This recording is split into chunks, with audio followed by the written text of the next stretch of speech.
Hello, good morning, everyone. Hello, Marilyn. How are you today? Fine. I'm so happy to be here today with you, Tiffany. I'm so thankful that you agreed to come on. So we'll just go right into the your name. So Marilyn Levinson, I'm at least more familiar with you as Allison Brook, the Haunted Library series, which I absolutely love, and I'm now officially caught up. And I really, really love that series. Um, do you want to just start with kind of introducing the you have three series, right?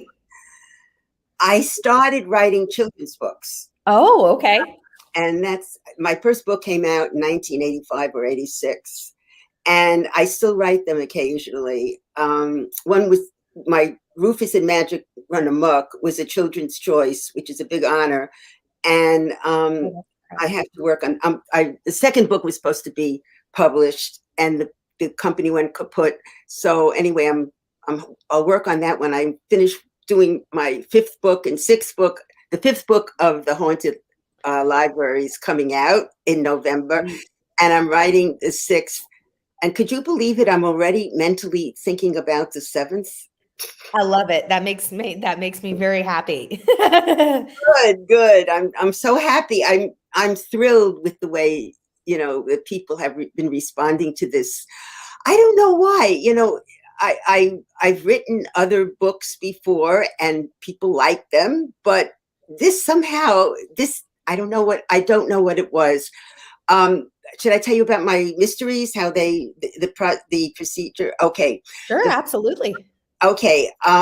As you can see, I have an affinity for ghosts. And the first book I wrote, or first mystery, was called, what was it called? Giving Up the Ghost. It's only out as an ebook. And everything's on my author page, Okay. And I'll link that in the description. They let me do that an hour after it comes up. and my ghost, he's still one of my favorite characters, Cameron. He's kind of a bad boy, but he really is an interesting person, an interesting character, and he doesn't know who murdered him. So this one takes place on Long Island, where I live. But again, I always make up a town, but near a real place. And this is above, the beach, and somebody pushed him down, but he doesn't know who did it. And he's a wheeler dealer. And when this girl moved, she's a young woman. She's an English teacher. I was a Spanish teacher. You bring it Oh, to, yes. And she comes in the middle of the year to take over another teacher's place because she needs surgery. And Cameron wants to know who murdered him. So in between teaching, she tries to find out who and he's a wheeler dealer, so he did dirty to some people. He had love affairs, and anyway, that was such a fun book to write. And then I is wrote that a standalone, or is that's a standalone? I started writing a sequel, and I never finished it. I think that's the first book I never finished writing. But and then I wrote. This is not. There's a better cover. This came out in paperback, but it's There you go. Perfect. us. And the sequel is Murder in the Air. I took Oh, this. there you go. This is where I live. Oh, pretty. I like that cover. I live in a gated community, and it takes place in a gated community, but it's not my gated community because we don't have murders. But it's an over 55 community, and every house is on the water. And my sleuth is she's a retired businesswoman, and of course there's a cat in it, and there's a romance. And then I wrote, and this is one of my favorite books, and these books are all available. I think this is only available this was the first version of it, Murder a la There you go. Crazy, and then Murder the Tay Way. This is my golden age of mystery, book club mysteries. And I guess there's the old teacher in me, because what I do my sleuth is a college professor who's very, very bright. She's an English teacher, but she does not have much luck with men. She chooses interesting men rather than, you know, and in We've fact, probably all been guilty of that. Murder Christie, her second husband burns down her house. So she's house sitting for a friend of hers who was murdered. And she ends up in this very wealthy community where her best friend lives, house sitting, and where her best friend lives, who was married to someone she rejected because he was too dull. But obviously he's wealthy. And to make some money during the summer when she's not teaching, she's leading this, they asked her to lead a book club. So they're reading Agatha Christie's. And while they're reading Agatha Christie's and discussing them, this is the old teacher in me, people are dying, very much like 10 Little Indians or whatever the proper name is. And, and there's a little romance and it's how she feels about being an outsider, because she doesn't really belong in this.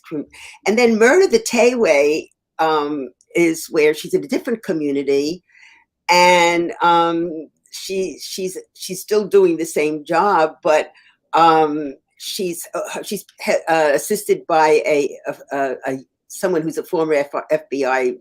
She's now a soccer mom, and they're reading Josephine Tey's books, which I love, and I really would love to get back to that, to that series because, and very interestingly enough, this this book, Murder Christie, had been published with a small press, and then I wasn't getting my royalties, so I took the book back. So these two books are independent, they're not with any publisher. Okay. But very recently, my agent, who I love, she many of my books are in book clubs at Harlequin. And and I just signed the contract for Murder Christie and Murder the Tayway, and they will be available for Harlequin mystery readers. Oh, cool. So they send you 48 copies. So I give them away very quickly. Yeah, and then there's my my librarian. Well, I'm not a librarian, but I was in the library a lot, and I do spend a lot of time, not lately, but I know I'm in the library a lot, or I was, and one of my friends has the same job that Carrie has. She would, get people to do programs and events, and my library here is very, very big. And there are actually two people in that position. The person who was in charge of adult programs, I was once watching her. We have a very big area where we can sit outside and watch events. And she was presenting a drummer. The drummer, that was the whole, it was a very interesting performance. And I thought, that would make a very, very interesting character, Sleuth. And now I see there are so many librarians. It's quite amazing. But I think they're all different librarians. I mean, my librarian is, in programs and events. She really doesn't have anything to do with books. And I love the idea of her being a librarian and doing the job she does, because she can bring people in, new people in, and yet she still has the basis of the people who she works with.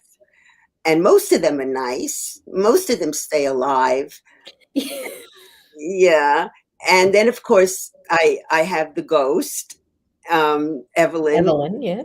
Sometimes helpful. She's not always helpful.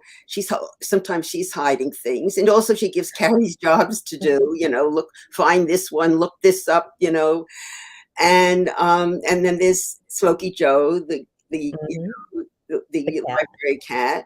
And I like to bring in issues. Like one of my books, I brought in the problem of the homeless. Very often they come to libraries in the winter, especially.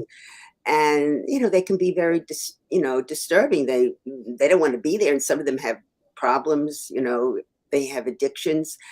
And I was able to find a solution for them, which is not always the case in one of my books. And I have my characters who continue. And I think that's the most important thing to me, is writing about my characters, the Mhm. relationships with each other. They're not always that perfect, her parents. One book is dedicated to her father, one to her mother, and I really like to deal with relationships, and so that's what it's about, and that's why I could go on and on with this series, because I love the characters. I love the characters too. And you said earlier about it taking off so well. I think there is something about books to me. Like if it's a library, if it's a bookstore, I'm in. Like, and the character part for me is probably the character in the setting is probably my top priority. Like you're saying, like you could come back to them over and over because I know I want to know what's happening with Evelyn and what's this and that's that. I was so happy to get Evelyn's not backstory, but kind of what happened to her, because we didn't know for a while, and then we find out in book 3, I think it is, and I was like, oh, thank you. But for me, the mystery is kind of secondary, and I really come back to see what's going on in the town, what everybody's up to, what everybody's doing, that sort of thing. Several people have come in. I'm going to start, not several, but I mean, people have come in. I'm going to start putting up their comments because I think some of them have had some questions. Hello, Cozy. Cozy also has a Cozy Mystery channel that's awesome. And we're doing a book club together. Hello, Miss Richard reads. Okay. Hi, Kay. Kay wants to tell you something. Hello. Tell you what it was. I'm reading book 4 in the Haunted Library series this month. Yay.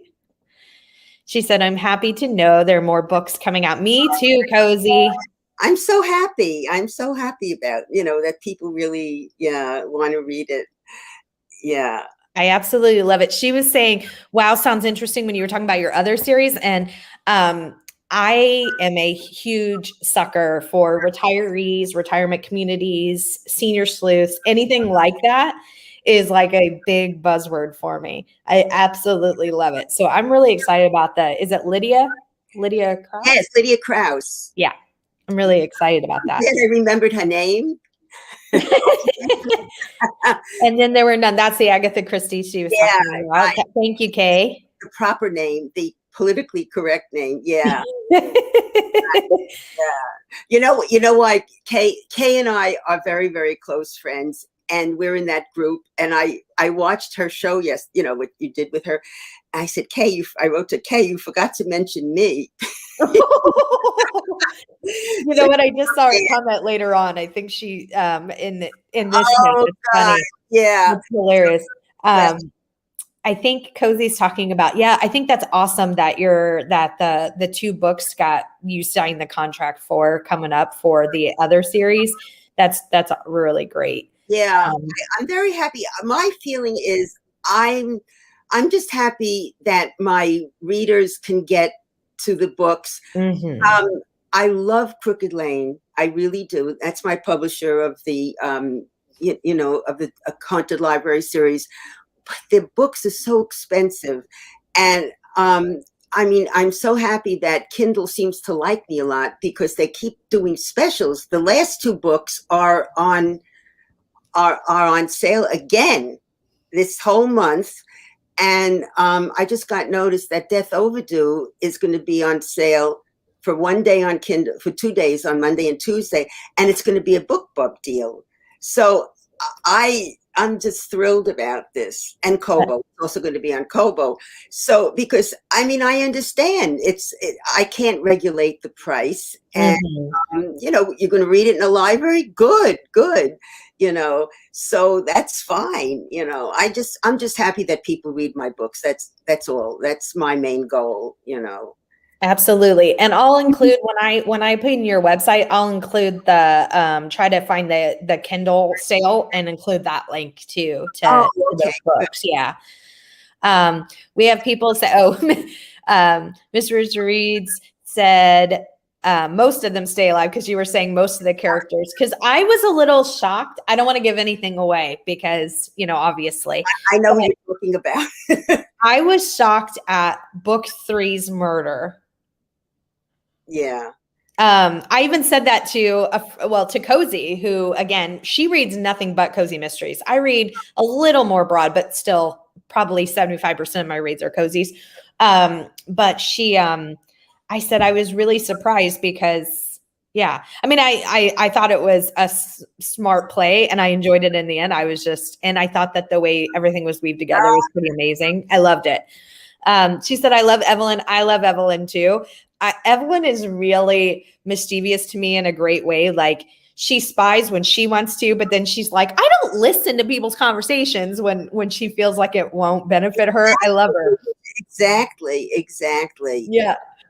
And yeah, she's very enigmatic. And okay, I will give you a hint. The book I'm writing now, which is number 6, another ghost appears. Oh, and it's but I always like to tie in 2 different elements of my stories. They may seem like they're not connected, like in book number 4, but no, we don't want to spoil it for anyone. right. And I work very hard to do this.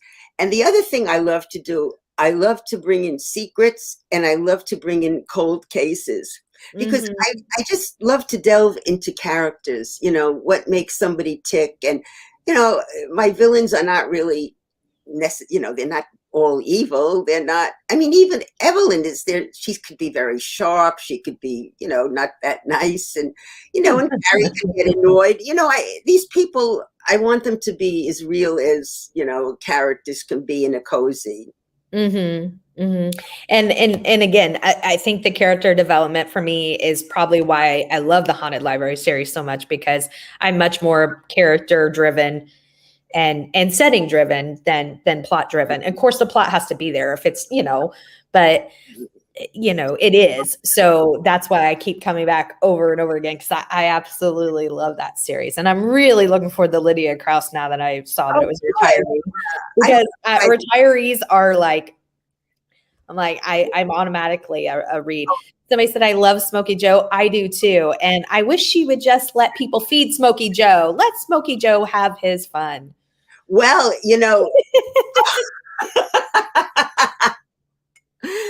oh, God. Well, I have to tell you something that Kay and I are doing. Again, something she didn't mention, but that's all right. We both we both started a book at the same time. Now you have to understand, this group we're in, there must be 150, 200 emails going back and forth every day. And we are not very literary. I think yesterday we were discussing bra sizes, right? I mean, sometimes you need to. Yeah, we have been through so much, Tiffany, together. We have been through losing husbands. We have been through really so much. And then anyway, getting back to books, Kay and I were both starting a new book at the same time. So I said to her, let's just check in with each other every day. And we do.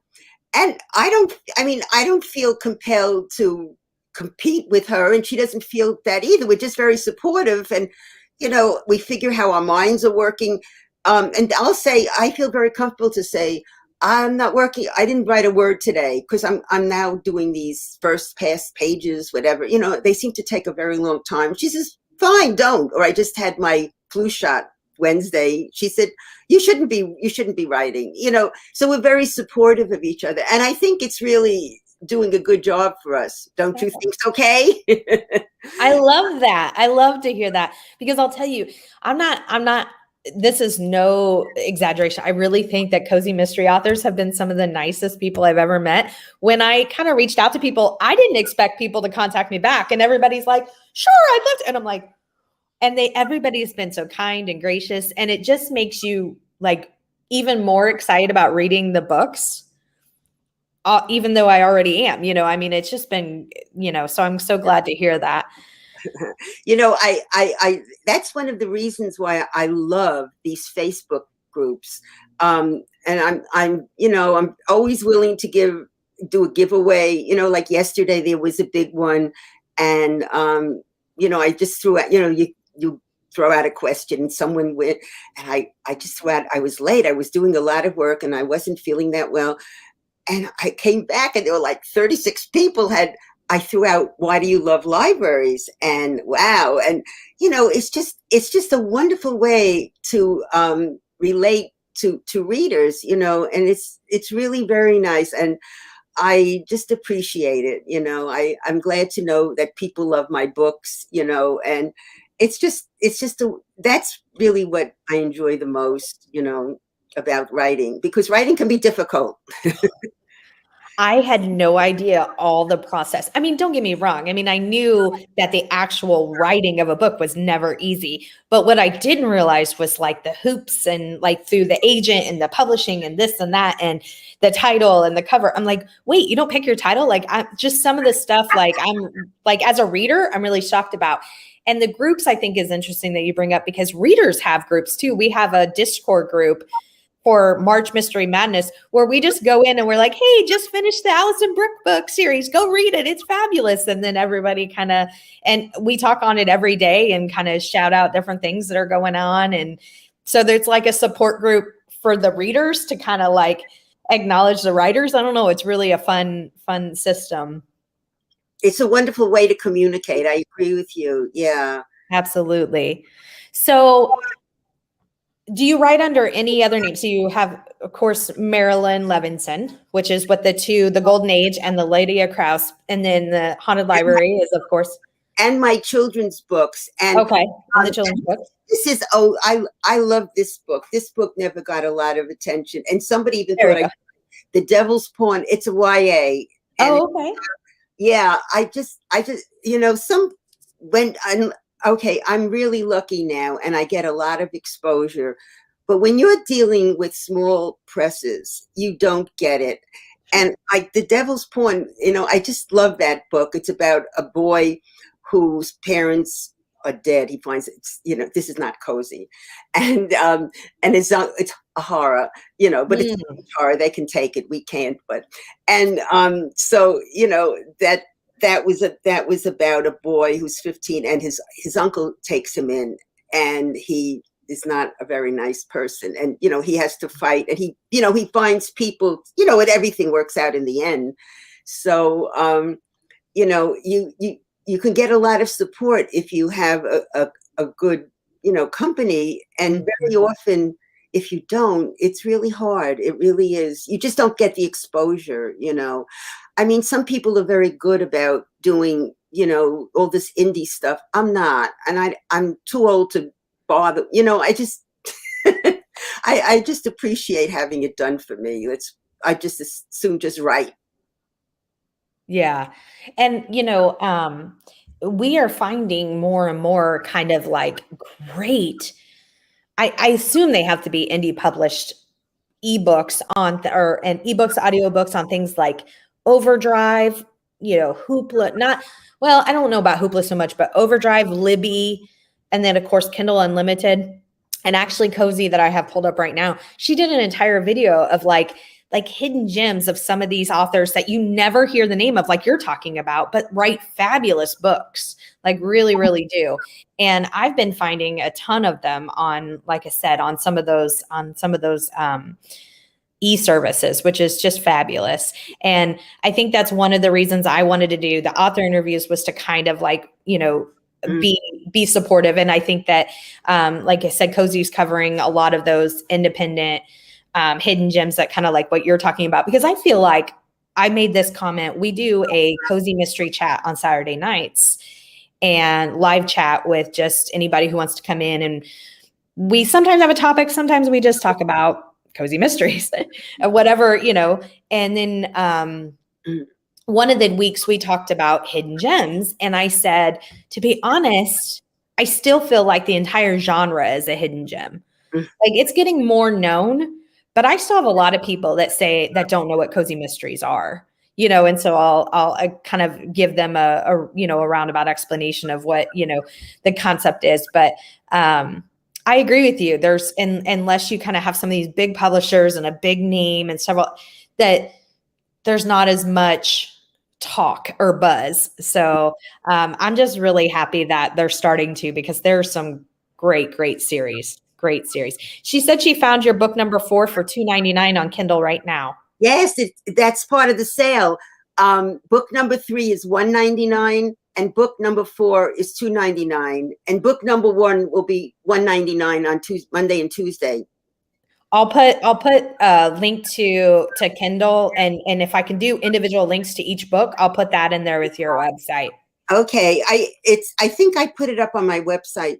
Okay. No, website, my Facebook page yesterday. Okay, perfect. Perfect. I try to remember these things. To do. I mean, to promote. There's so much to do. Yeah. But I'm just so grateful to have, when I'm told, oh, your book is, Kindle took your book, because this is like the 3rd time that that Checked Out for Murder was, a month, monthly. And I'm just so happy that they do it. I don't know. It's so what I was going to ask you is, so you have the standalones that are all written under Marilyn, right? All of your standalones, children and YA, all of those are written under. But what happened was that when I started writing adult, I made the decision to keep my name. Then when I got the contract, I would get the contract for the Cozy Mysteries series, the Haunted Mystery series, if I took a pseudonym. So I went to my group, and I gave them like 5 names, and that we all liked Allison Brook the best. And then when I was at VoucherCon and I was having lunch with Matt, who's my producer, he's the publisher, he said, I don't know why we still go with pseudonyms. I'm ready to hit him, but he still does that. I mean, so many people I know have pseudonyms. Oh. And he's still doing it with some people. So, but I never bothered to separate the two.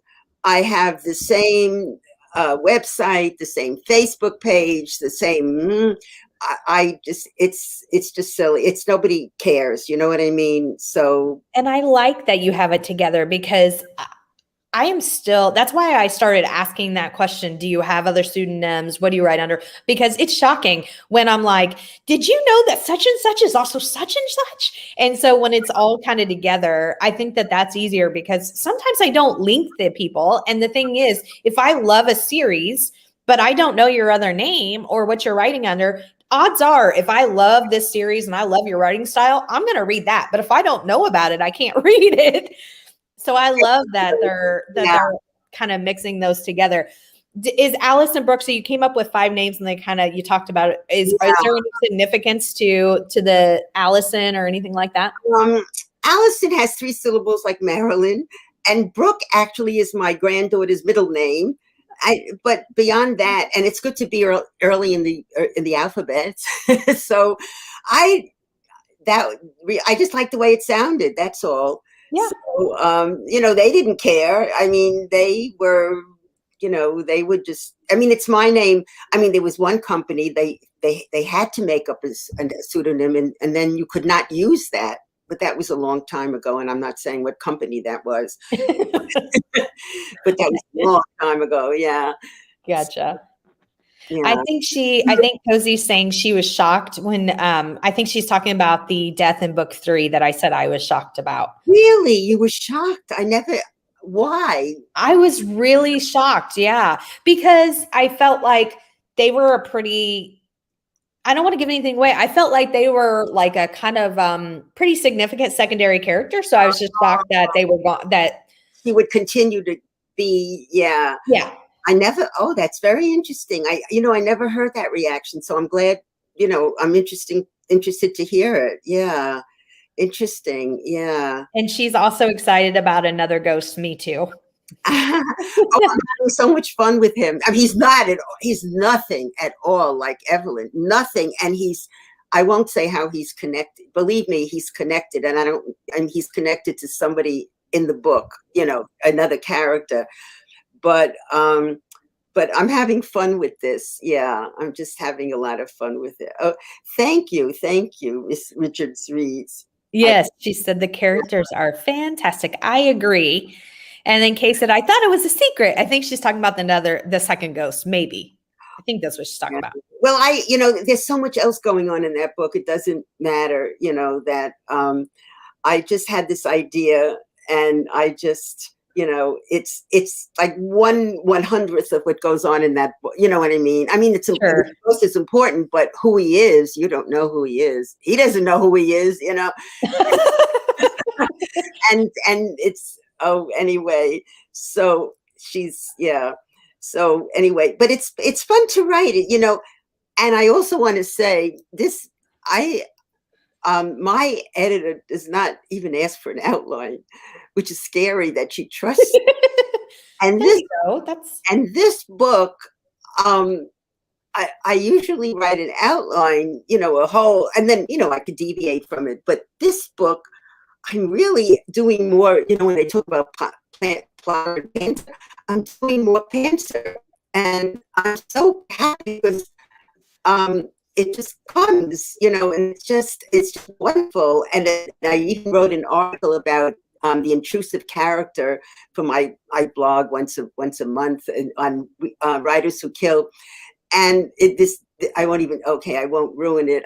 Another interesting character comes in this book, and she's rather intrusive, and a little bit of gives Carrie a little bit of and John, the lieutenant, the police lieutenant, she has it in him sort of, but so I do have, I don't know, these characters appear as I'm writing, so I'm so glad to see that the well remains, it doesn't run dry. I'm so happy. Absolutely.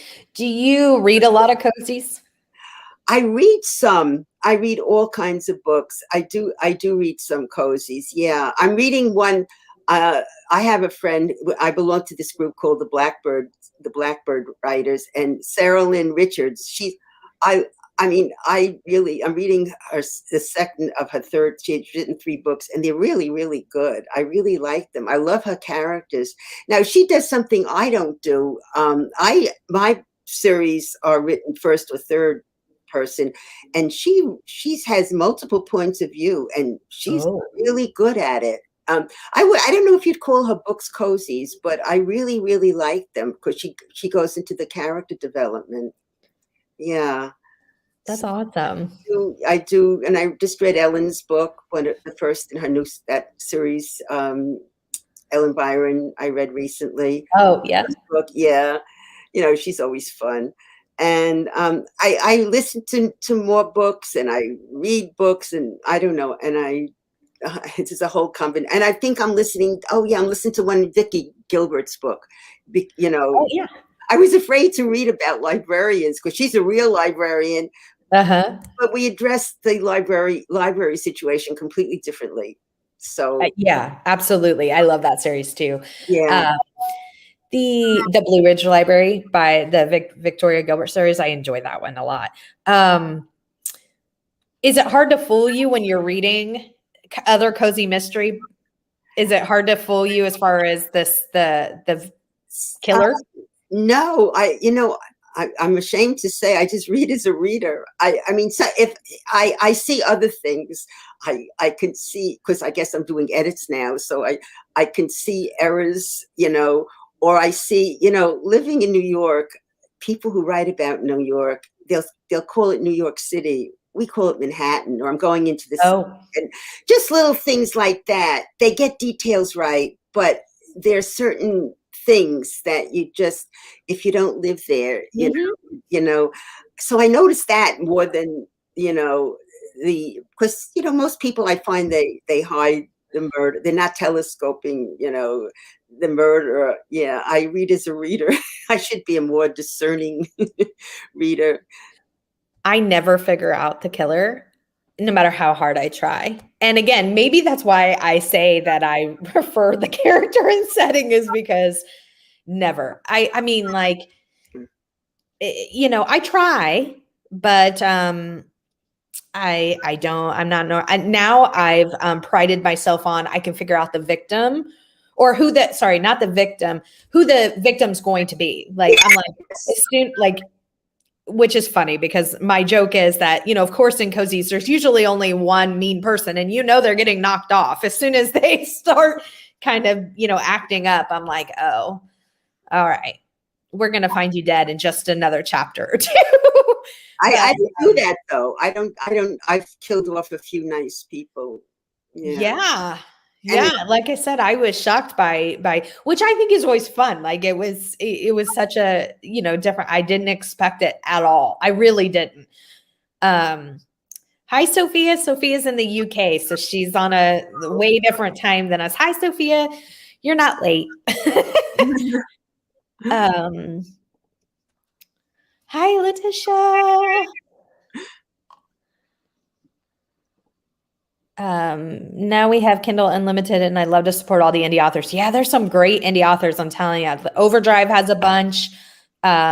Libby has a bunch. I'm finding some great ones that, you know, really deserve a lot of hype. I'm reading nothing but Kindle Unlimited books in May. I love that. And I have some of my books published. Untreed Reads.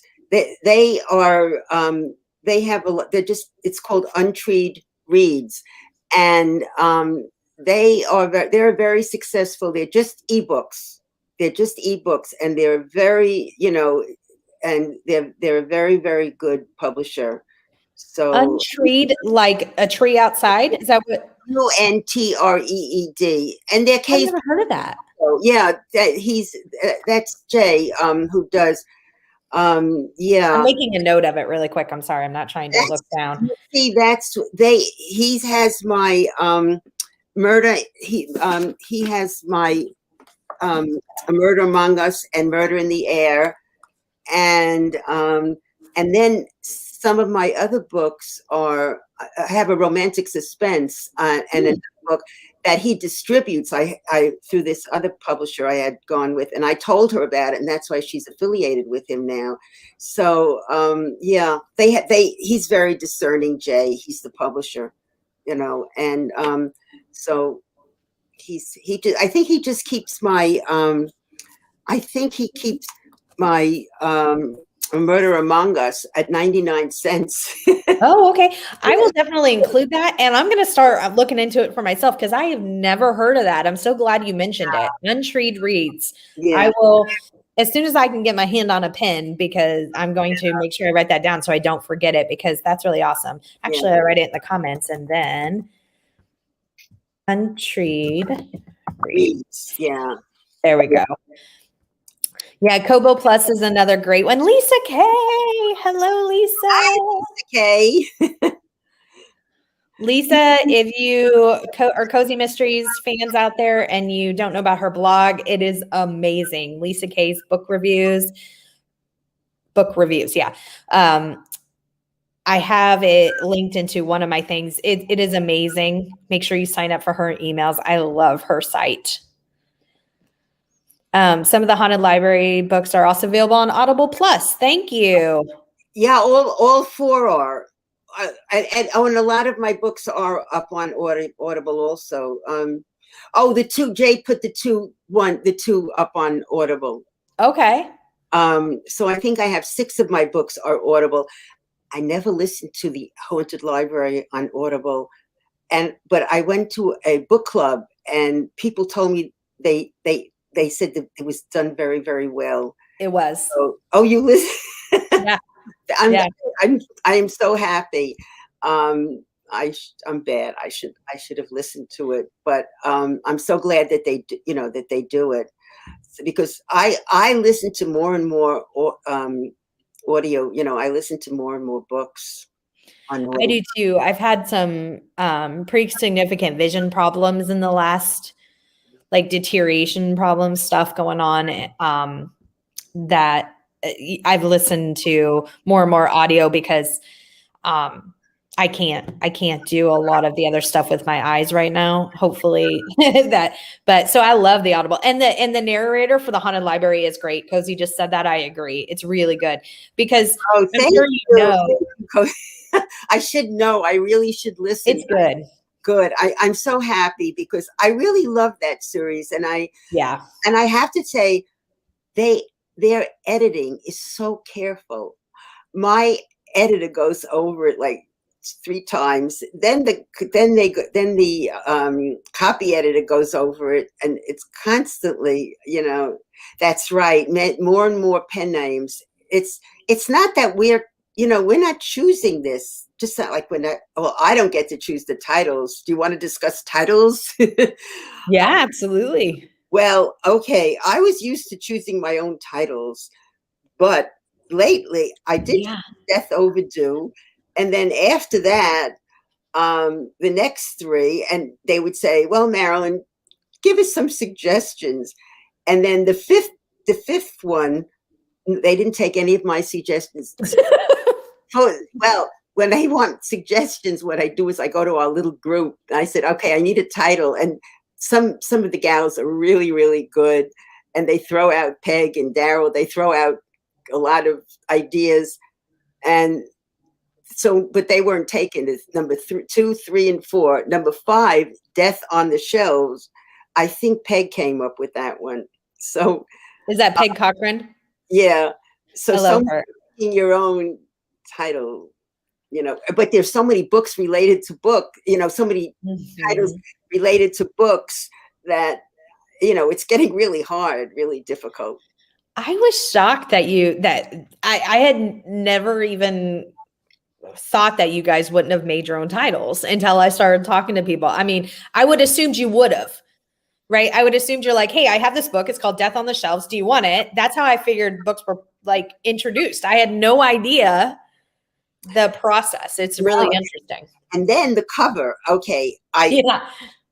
Okay. So the cover, they ask you all these questions, and I have to tell you, I love my covers. They really for this group, for this series, and they ask you everything, and then something. The only thing I'll mention, it's Smoky Joe's tail bushy enough. I make sure that but they get the spirit of the book, and I leave it to them, and after I just say what I want and I see what the artist comes up with, and again, there's an element of trust there. Colors I may say, or what I feel about it, because my series does not have a specific colors, colors that uses every color in the rainbow, in the spectrum, but for example, the new book is coming. There are weddings in the 5th book, and another giveaway. So and of course the wedding is in a beautiful home, and it was once a home, and it's out sort of in the country, but of course they put the home, the cake right on the green. This is so I said, I understand they're getting I make a very big deal that the library is situated on the green, and they're putting the cake in the green, the wedding cake. And I understand the spirit of it. Do you know what I'm saying? It doesn't have to reflect what's in the book. It reflects the whole series, and that's fine. Whatever they're doing right. So I will put my 2 cents in, but there has to be an element of trust that they know what they're doing. That's their business. Their business is to focus on the book, make it a good product. My job was to write it. So and that's another thing I think that's so important. It's always this is not an area for prima donnas. People, it pays to be nice to people. You are out there, whether you may not be out there, you're up on Facebook, you're here, you're there. We all have to get along. I feel very important. That's very important. Absolutely. And I mean, I love the covers of the books. So they're doing their job, you're doing your job, and it all works beautifully to me because I think the covers on the Haunted Library series are adorable. I love most cozy mystery covers. I think they do a great job. I agree. I agree. I love covers. I love looking at covers. I love when someone has a new book out. I love, it's just, it's fun. Yeah. Cozy said Chelsea Thomas is an author, and the main character in her series is named Chelsea Thomas. Oh, okay. That's interesting. I've never seen an author do that. Oh, I thought the little exchange every day, the bra talk. She thought that was the secret, the bra talk. No, I'm kidding. No. Oh, I think she meant the fact that we talk every day. That was a secret. Now she's going to be. No, oh. Yeah. They are cozy mystery authors are amazing. She said, Cozy said, I've read hundreds of cozy mysteries, still find it hard. Me too. Well, that's good. That's being, that we're doing a good job. Yeah, Untreed Reads. Thank you, Kay. She has some and books. Then I didn't know she'd wrote that. Yes. I just wanted to make sure I remember it. The audio book narrator is fantastic. We have another vote for the audio narrator. Yeah. She likes the audio books. She said, I am too. I'm amazed at all the cozy mystery, like puns and plays on words. And I love it. I love it. I started Death Overdue in October. The cover was perfect. Yeah. Cover artists do a great job. I agree. So we kind of talked about it. Do you feel like, I know you said you just read the books as a reader, which I understand. Do you think that you would make a good sleuth, like you yourself? In ways, I'm beginning to look. I know how to look something up, or although I just lost a ring in my house and I can't find it. It's so. But in certain ways, I try to figure out some issues and something. But I think I would be afraid of getting in danger. I think that would scare me a little bit.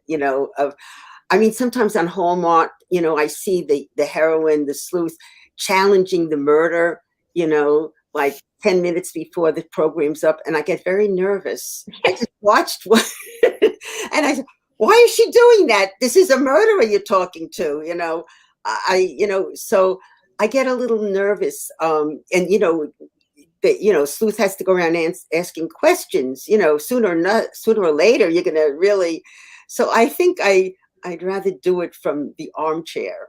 I agree. I 100% agree. I'm a scary cat, so I would never. Yeah. I mean, I'm not that observant, so there again, I don't even figure out the killer when I'm reading, but I wouldn't.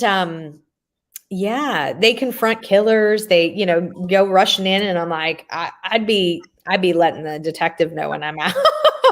Here, I'm just passing on the information. I think, here we are. You think. Now think about it. Why do we like to read mysteries? Because it's far away. It's safe away. This is not me. It's like men loving, or women too, loving to watch sports. You don't have to put all that energy forth. Here they are clashing against each other. But you don't, you're just on the sidelines rooting for your team or your hero, whatever. And it's the same thing with, reading mysteries. You get that frisson, that thrill, and and it's safe. Yeah, I agree. I was going to ask you about this. Lisa said, if the police or FBI check cozy author search engine, you'd all be in jail. That was going to be a question of mine. I always ask, like, if we came into your house and searched your computer, would we think you're, a serial killer because you have all these ways to poison, or do you have a lot of searches like that? Of course. Of course. And you should hear our discussion. Well, I've hit her over the head too many times. You need new ways of killing, Barb Goffman wrote a very interesting blog about all the ways she writes short stories, and she was writing all about the different ways that she's killed people. It was so funny, she's very funny. So, and now there's going to be, the Poison Lady is going to be giving a talk. So a lot of us are going to be listening, even though we've heard her many times. And she goes into all you have no idea how many ways there are of poisoning people. It's very, very interesting.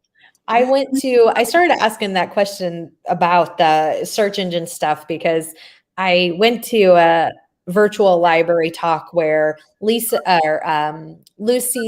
Burdett and Lynn Cahoon and a couple other people were talking, and they were saying that a lot of mystery authors in general, it's not just cozy, but in general, have long-standing marriages. And they said, well, yeah, because when I get a hankering or frustrated with my husband, I can just kill off somebody in my book or something along that line. And then they were talking about all the research they have to do. And so like Lisa, I'm like, man, I bet that there's, books and everything else that if somebody walked into your house, they'd think that they best should leave. Yeah. Well, there is some authors I know, if somebody really, really gets them angry, they put, they make that person a victim. And then somebody said they make that person the villain, because he's a bad person. I don't do that. I don't do that consciously. At this point, you create characters, and I mean, everyone's different. I shouldn't say that, but I don't. And also, you want your murderer to be, everything's not black or white. There's gray. You want, he could play Santa Claus to children, the murderer, when he's not killing people, or maybe he killed somebody, it was an accident, or, these are people. Mm-hmm. So, it's. So you don't necessarily with your killers, do any of your main characters represent anybody that's in your real world life? I don't think so. I really don't think so. Yeah. Even Smokey Joe was not like my Sammy. My Sammy was red and he was a biter, but he loved me. Oh. He was very affectionate. But Smokey Joe doesn't bite, and he's, and I won't give this away either, but you see how he helped solve a mystery in one of the books. You remember? Yeah. I know. I think, yeah. Yeah. Okay. So that would be a good question, if I had to make up questions about which book did he help solve the mystery. Yeah. I'll keep that in mind.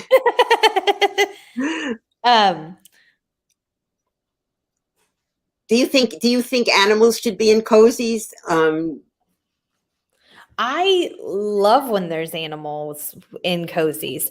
I actually do a series called Spotlighting Cozies, and I kind of look at different themes. So I've done culinary and British, and now I'm doing animal cozies. Not like but these are like specifically, the series is actually revolved around animals in some way. It's a pet sitter, it's a horse trainer, it's something like that. And some of those, when they get to be magical, where the cat is talking or something, I don't know. I haven't tried them. I don't know that would be my cup of tea. And again, because I haven't tried them, I can't rule them out. But when there's just animals within cozies, I absolutely love it. Like I love Smokey Joe.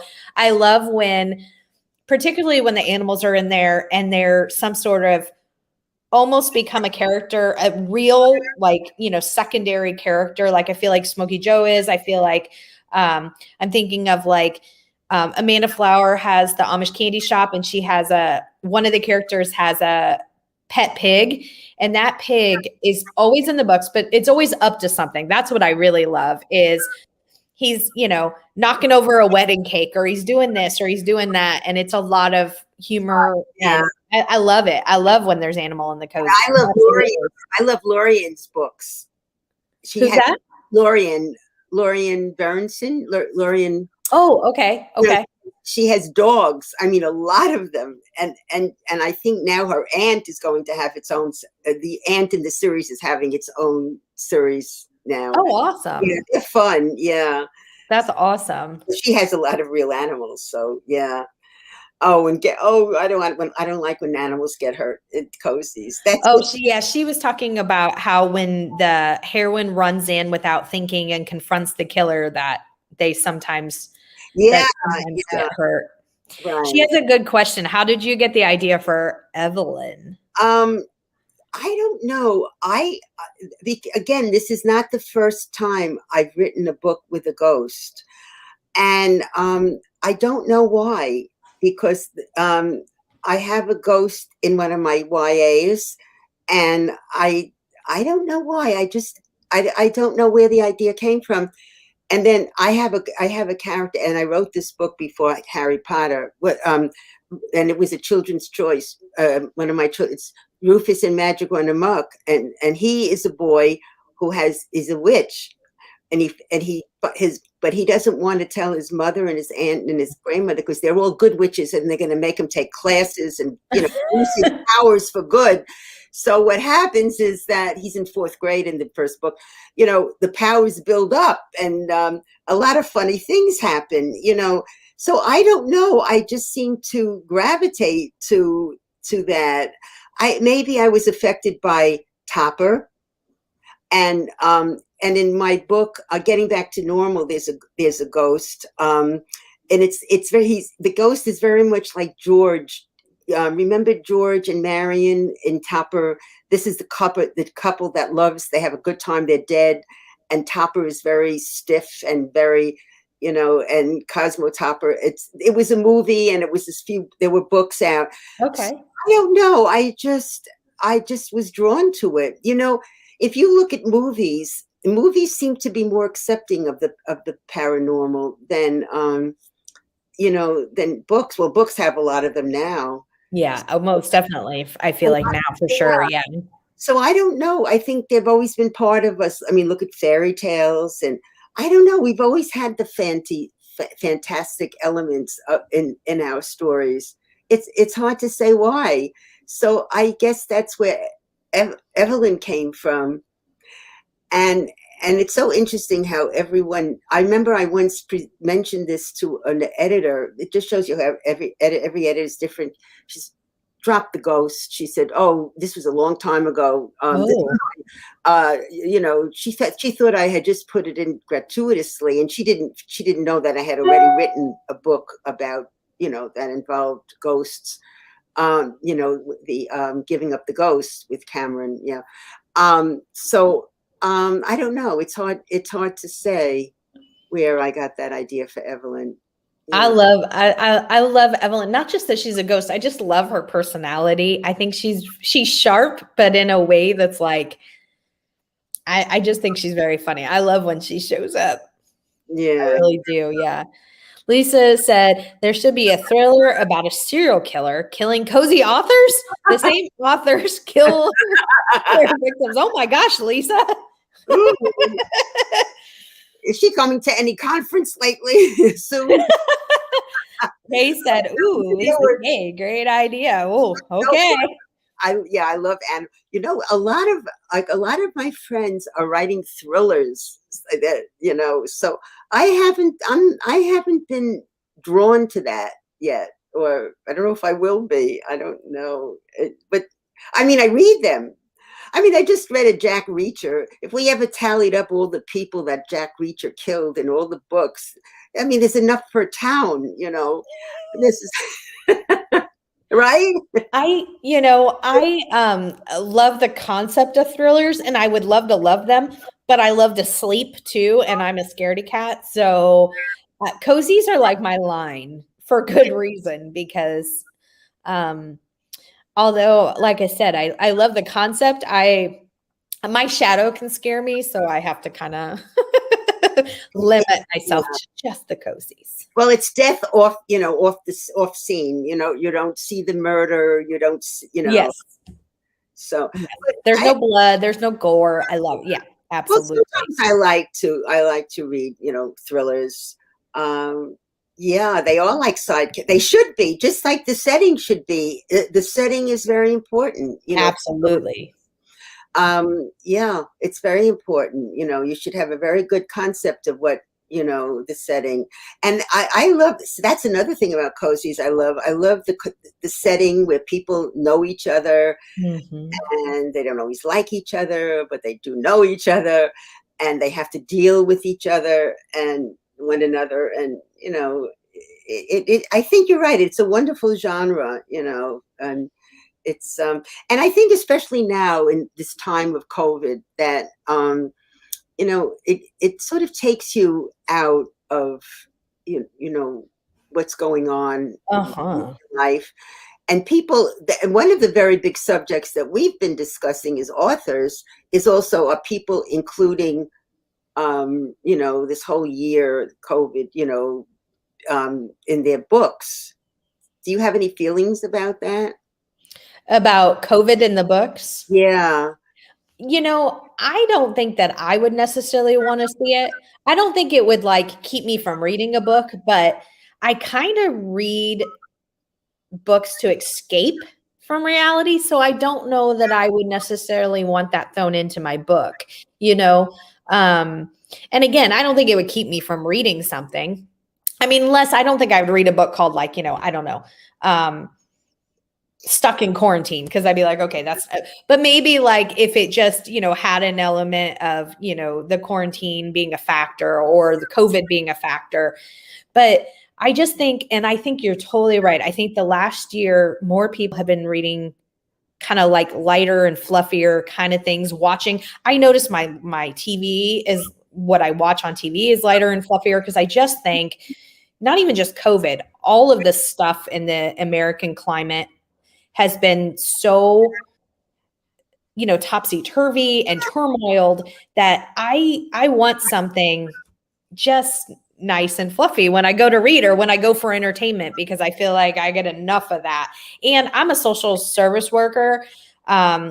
And I get a lot of turmoil, and I mean, a lot of my clients are in crisis and different things like that. When I go to like kind of veg out and read or TV, I just want something that's, you I, know, I agree. I agree. And a lot of us said that we would just sort of skip it, or like you said, we didn't want to go into it.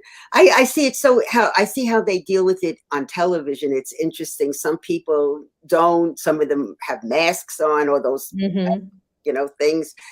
And I think readers in general don't really want to read about it, or they just assume, as you say, escape. I think we writers like to escape also, Yeah. So Yeah. yeah. Oh yeah, she said like Jethro, I love him. It's a little pig. Oh my gosh, he's always up to something. And again, it's like he's a side character, just like hi romance. She said, "Oh, I skipped some. I'm sorry. Hold on, I lost my spot. LOL. No conference anytime soon. Oh, Lisa, you're just That's a little edgy. No. Lisa. Cozy mysteries just make me happy. I love that, Cozy. Yeah, you want to, that the cozy feeling is what you want to give. That's you want to feel it. You want, yeah. You And want, I like I grew up in a small town where everybody did know everybody. Not everybody liked each other, but everybody knew your grandma, your sister, your aunt, uncle. Like my parents knew if my siblings or I did something that we shouldn't have before we walked in the door, because 8 people from church called my parents and said, "Do you know what your daughter just did?" before I even came in the house. I can relate to that. Or somebody said one day, I don't remember what cozy it was, but it had like some sort of cooking contest in a small town, like at the church bake sale or something. And people are like, "Oh, that's not really realistic." And I was like, "You've never been to a small town bake sale contest then, because those people, those church ladies, trust me, yes, that is spot on." yeah. But I really like that sense of, everybody knows everybody. And the more community involvement, the more I'm in for the book. Like, I love when there's a festival. I love when there's a, community event or, anything like that. I just, it just sets such a picture of something that I want to be there for, that I love reading. I read thrillers all the time, but they became too dark for me. Inner cozies. Yeah. Yeah. Oh, I just signed up for Scribd so I could listen to cozy mysteries. Oh my gosh, we should talk more romance. I crochet all the time, which is one of the reasons that I like to audiobooks. Oh, I knit, but only at night when I'm watching television. But Yeah. only when it's not in a foreign language. Even though I always use the caption, if it's in Danish or Swedish, I don't, then I really have to watch carefully. Yeah, I bet so. Yeah, I like to crochet at night too, like when I'm TV, audiobooks, anything like that. Absolutely. Yeah. The knitting, I would love to learn to knit, and my grandmother does like everything. She does, she taught me to crochet. She also knits, she also cross stitches, she also quilts. But the thing with the knitting, and I don't know why, I can't do the knocking of the needles together. I know that's the silliest thing, but it drives me crazy. Then, even when I'm staying with her. Just simply crochet. I do. Yeah. I can do both, but I mean, very often I'll crochet, like the ends or the neckline, because it's, it's easier than picking up and knitting. But I'm making my granddaughter a poncho right now, Oh, yeah. So yeah, I like to knit for her. She's so cute. Oh, she just had, she's 8. She'll be 8 in June, and she just had her ears pierced 2 days ago. So that is the cutest age. So I said I was in social services, and for until I moved to Florida in 2019, and before that I did individual and family counseling for adolescents. So it was always 12 to 18 years old, and that's a whole different ballgame. Like, people will say you're really comfortable on camera, and I'm like, I had to run groups day in and day out for 16-year-old girls, and nobody can say anything meaner to you than a mad 16-year-old female. Trust me on that. So I have my skin is so tough after 15 years of that it doesn't even faze me anything. But now I work with 6 to 11-year-olds, and I do group therapy for them, and they say the funniest things ever. Just this past weekend group, we were talking about, I don't know, one of the boys brought up Pokemon, and my co-facilitator, who's a lot younger than me, said something like, oh, I collect Pokemon. And he said, Pokemon was around in the early 1900s, and she's like 24. The funniest thing. That's funny. It was hilarious. It made my day. The 8-year-olds are just, that is the greatest age. But I feel like, I mean, the kids, I feel like they're growing old too quickly. And I don't like that. Yeah, they definitely are growing old too quickly, or just know too much at their age. Yeah. Sometimes even with technology, they'll like, oh my God. I know, she's talking to me on FaceTime, and then she's texting her friend, and then somebody's emailing her, and I think, oh my God, what is going on here? I know. I mean, he's younger, and they're all over with their electronics. They're amazing. It's their world. It is, and my nephew, when now he's much older, but this has been multiple years ago. He was probably 8 or 9, and my dad had an accident outside, and we had to go. They had to take him to the ER, and my 8-year-old nephew pre-registered him at the ER. So when we got there, he just right on. He was 8 years old at the time, and he's just like, okay, and we're like, you can do that, like. We had no idea. They're so really funny what they're capable of. It's kind of crazy. I know. I agree, Lisa. That's why, I'm like, okay, there's enough in the news. Of course, right now, especially, I feel, that I agree. I really want to live in a cozy town. Me too. Yeah. But remember, there were a few murders, I know. I always make the joke, like, I absolutely love Jessica Fletcher. I love her. I love Murder, She Wrote. I would never step foot in Cabot Cove. But the other thing is because, you know, I mean, the statistics there have got, I don't know how the FBI hasn't like, you know, but even outside of Cabot Cove, when she travels, I think that if I was somewhere and Jessica Fletcher walked in or Angela Lansbury, whatever, I'm leaving out of an abundance of caution because someone's dying and I don't want it to be me. Exactly. Exactly. But it's so much fun to make up those towns because I never really lived in a small town. Oh, yeah. I always make up my town, but it's based on a town that I know or that really stuck in my head, like this one did. And even though I live on Long Island, when I was growing up, we had a summer home in Connecticut. So I have a soft spot for Connecticut. You know, there are always reasons why you pick something, you know, usually reasons. I have no idea how Carrie relates to me, you know, how I'm, you know, she's braver than I am. But there must be some element of me in her, you know what I mean? But so after so many books, I don't know how much of you is in each. It's hard to say, you know. Yeah. You know, they stand on their own. They stand on their own. But there must be some character. You know, every character must be in the author someplace. You know, something like that. Yeah, I think that's a great point. I do think that there's got to be some elements, I'm sure. Yeah. Yes, definitely need to talk more about crochet. All right. I have another channel called Craft with Susie. I didn't know that, where I show what I'm working on. I love that. I also have Facebook called The Classy Yarn Heads. That's a great thing. I was thinking about doing a Hooked on Books where we kind of do a night where hooked on books and you can crochet or knit. I don't know. I thought that was funny and maybe I'd love to start something like that. Are we sure Jessica wasn't the real killer? And no, we're not. That is my newest strategy. Murder. That's a very good murder weapon. And you're talking about knitting. I don't know about crocheting, but that's very good, Lisa. See now what a fertile mind she has, and you see how it focuses on murder. Yeah, I know, Lisa. Yes, and I think I said this to somebody else. Since I never figure out the killer, I was making a joke, but this would work in this situation. From now on, my strategy is that I suspect everybody, including until you can prove to me you have an alibi.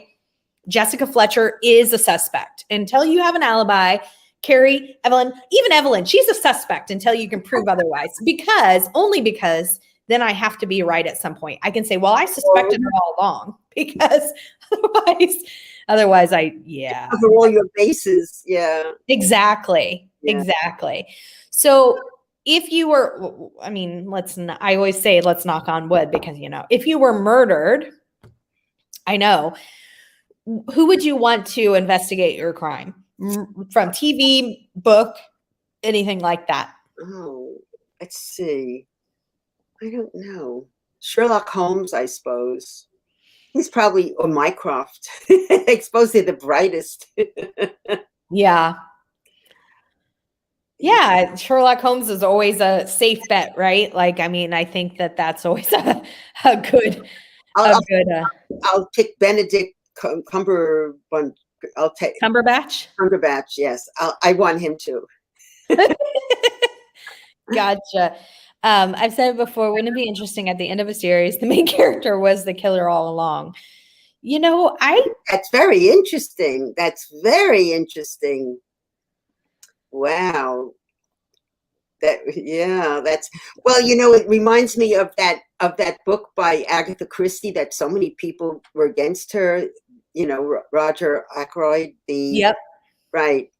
That was such an interesting thing where the narrator, it reminds me of, did you ever watch, this is a TV show, but did you ever watch the Newhart show? Yeah. And then did you ever watch Newhart? Not the Newhart show, but Newhart, where he's in the Vermont inn. Yeah, he's married to Joanne. Yeah. At the end of that, I don't feel like I'm blowing an ending because I mean the spoilers was 20 years ago, people. So if I do, I'm sorry. But at the end of the very last episode of Newhart, where he owns the inn, he wakes up and it's all a dream. And he's telling the wife that's in the Bob Newhart show, "You'll never believe the crazy dream I had." So after and it went for many, many years, but I thought that was so clever. So like the whole thing, and they had her guest star for like 20 seconds, the wife from the Newhart show, and he's just telling her about this. It's really, I thought that was so clever. I never saw that. The last one. Yeah, I did watch that show. I did. Yeah, with the three brothers. Yeah, Daryl, Larry, Daryl. I wouldn't want to see it because cozies are a great escape. Although, like you said, it wouldn't keep me from reading it. I think she's talking about the COVID. I agree. Yeah. Great ending, fabulous. Roseanne had a similar ending and it sucked. I've never seen it, but that's funny. Yeah, that is funny. I thought you're not supposed to use a dream sequence. You know what I mean? Yeah. Some people don't like it. I just thought it was, I didn't expect it. And I didn't expect it to tie into his other shows. So I thought it was, Kay said, I thought the ending of Newhart was cheating. So the cozy that I don't know if there's a cozy out there that you don't think is being written, because I tell people when they're like, I don't know where to start with cozies. I'm like, think of what you like to do or your personal interests. And you can probably find a cozy out there that's going to fit it at this point, because there's so many. But the one that I want to see, so I keep pitching it to authors, eventually somebody's going to pick it up and run with it. I really would love to see either a cozy mystery that takes place in a traveling carnival or an amusement park. There's so many ways that you could kill somebody. It would be so much fun. It could be such a fun covers, and I just think that somebody eventually is going to run with the idea. I think that things evolve. First of all, I think cozies are edgier now. Yes. And I think they have evolved. For example, years ago, they were all about food and hobbies. And now suddenly they've come to libraries and bookstores. They've always been. And I think that maybe they would be. I think maybe they will go and also along those lines, what about a cozy set in a department store? Or, the same. I understand what you're saying. And yes, you're putting it out in the world more. And something, it may evolve, but somehow it takes time. I don't know why, but it does. But that's a very good idea. I think that I like the amusement park one. Yeah. I mean, and there's so many different ways you could kill somebody in an amusement park. I mean, I'm just saying the Tunnel of Love never got so devious, right? Like, which would be so fun, because the Tunnel of Love is supposed to be, you have this concept, it's, romance, and then they come out dead. And the top of the Ferris wheel, someone falls. Exactly. I mean, in a cotton candy vat, I keep saying that, like, wouldn't that be a fun cover? Like, just the colors and, oh my gosh. Well, maybe you should try it. Yeah, I'm the reader. I'm 100% the reader. I leave the writing up to you guys. You guys do it so well. Yes, I love the cozy towns. I would love to live in one. Me too. Me too. I think that's why I write cozies. I like that also. And yeah, in a way, we do live in our cozy town, that we visit when we read, and we live in when we write it. Yeah. And it reminds me, I don't live in a small town now, but I grew up I grew up in an Amish community. So, I mean, like, very, very, very small town. And now when I went away to college, I haven't lived back there in that town since I was 18, grew up and moved away for college. But when I read cozies, almost characters can mix into like realistic people for me. I'm like, oh my gosh, that so reminds me of Miss such and such and in my hometown, because I can picture exactly that person doing that exact thing. Like, and it brings me almost home to what is a reality, a former reality for me. I love it. Cozy said, me and Tiffany love cozies that have a unique theme. I do love a cozy that has a unique theme. You are right. You are right. I love knitting. Me too. Yeah. Ooh, Lisa, I love this. Death in the Haunted House. Ooh. See, and that, amusement parks sometimes have that sort of thing. I'm telling you, somebody run with it. Do it, do it, do it. Right, circular bamboo noodle. Oh, they don't knock Oh, them. that's right. Yeah, I liked it. I like bamboo needles, but it doesn't bother me. I could use steel or metal or bamboo. It's the clicking. Even when I'm over at my grandmother's and she is knitting, she'll switch to crochet because it makes me crazy, and I don't know what it is. It's just like that knocking. Oh, yeah, or clicking when they hit. Is it like scratching on a board for you? Yes. Yes. Absolutely. I don't get out much, so I love visiting. Oh, I love that. Love visiting the towns and cozies, and the characters start to feel like friends. I agree. I absolutely agree. All I know is cozies make me so happy. They're like no other reading experience I've ever had. That's a great way to sum it up, Lisa. I love that. Yeah, that's wonderful. And that's why we write series, because and you can see how characters change. Like one of my favorite characters in the Haunted Library is Jim, her father. Yeah. I just get a kick out of him, the former thief. Yeah, and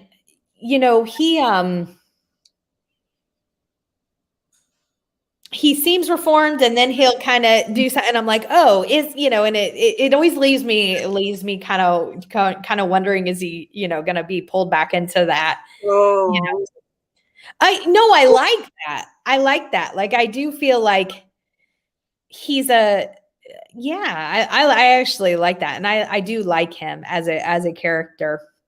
And I really enjoyed the one that he came back into town for, and you really got to, get to know him. It was hard for her because she couldn't give him. Why should she? He was not a good father. Yeah, I thought that relationship was explored really well too, because from his standpoint, he kept. I don't want to give anything away, but the whole like, will you call me dad again? And from her, she's like, I thought that was a really, really interesting way, because as a counselor who's kind of had people who said, my parents weren't around the entire time I was growing up, why do they want to be now? I thought that was done brilliantly, because that is the way people naturally react, and I thought it was great. I really loved it. Thank you. It's fun. That's what I love about writing. I just love the psychological development of, and not everything works out well. I mean, she's close to her father again, but her mother, that's a whole other story. Yeah. So, and I loved when Jim came back to support her. Oh, that was my favorite scene. Yeah. Yeah.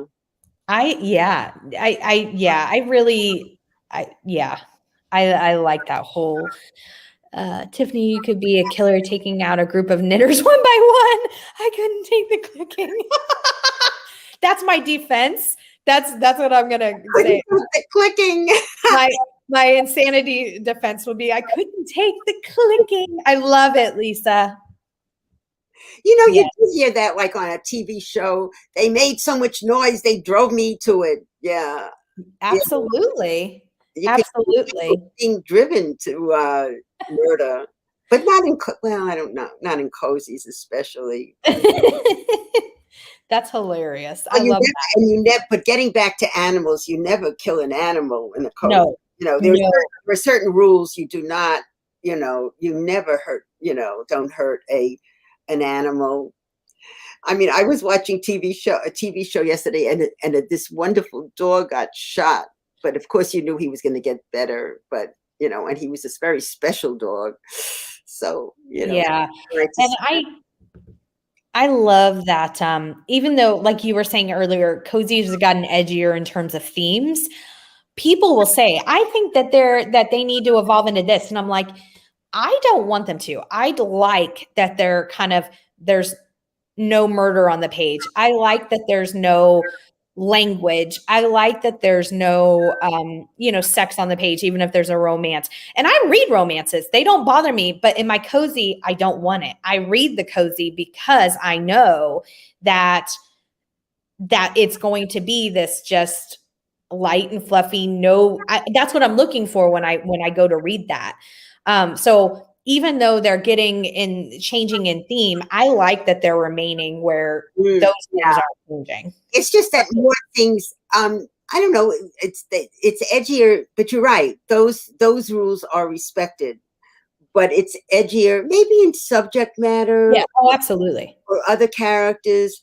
And because I don't feel limited, when I'm writing a book, I don't worry about it. I feel I have free reign, but I would never hurt a child or an animal, Yeah. I wouldn't, so I try to be careful, and I always have my murders off, this way I don't have to worry about every caliber and every element of, the bullet, did the bullet, where did it hit? And, I'm trying to be accurate when it comes to poison, Yeah.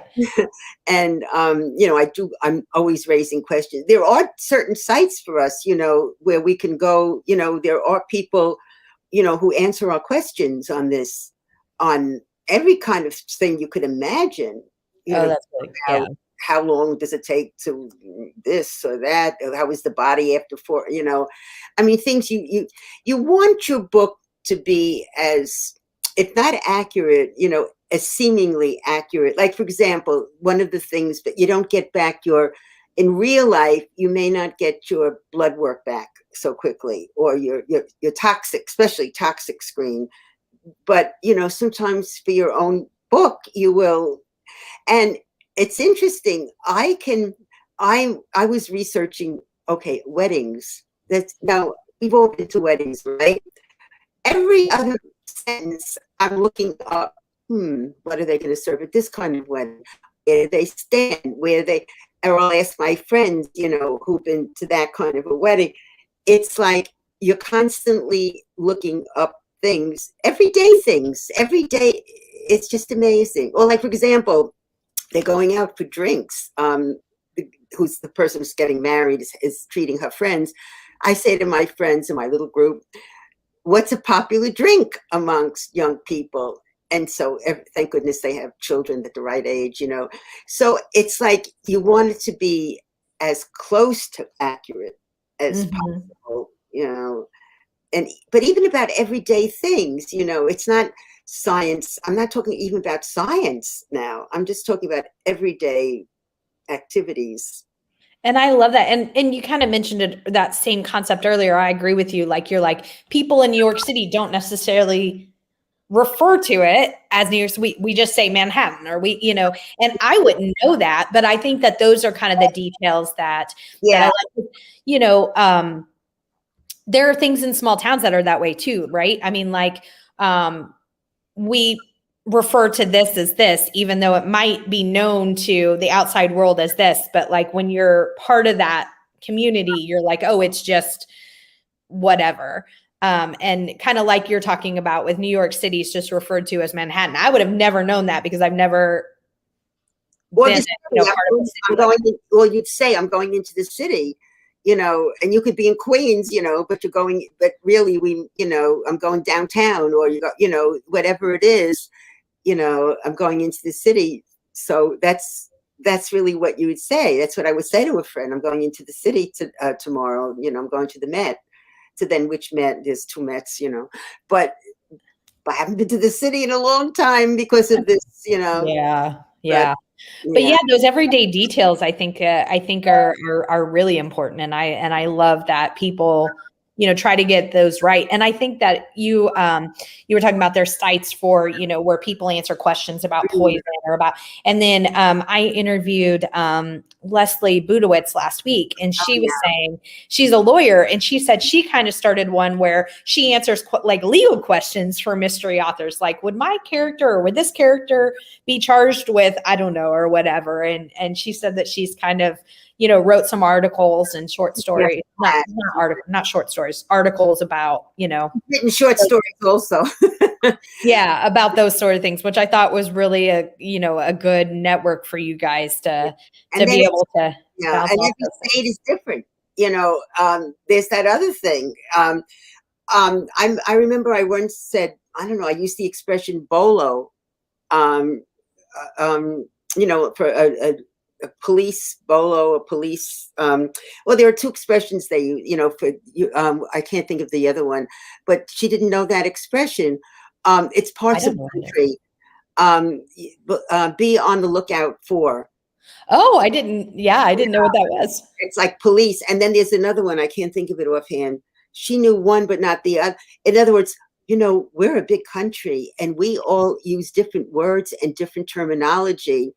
Like, what would you call something where you carry around your keys and your wallet? What would you call that? A purse. Ah, I would call it a pocketbook. Yeah. Yeah. So it's very interesting that we in different parts of the country use different words. I remember when I was a little girl and I went to Michigan, and my relatives called soda pop. We call it pop. I know, gee, pop, and I don't know, I guess we called it a frap and they called it a sundae. I said, oh, it was like, so we're more melding these days, but still, people don't always, you don't always know different things or different expressions are being used in different parts of the country. Absolutely. Yeah. Because where I grew up in Illinois, we called it pop all growing up. And now in Florida, I mean, they call it soda.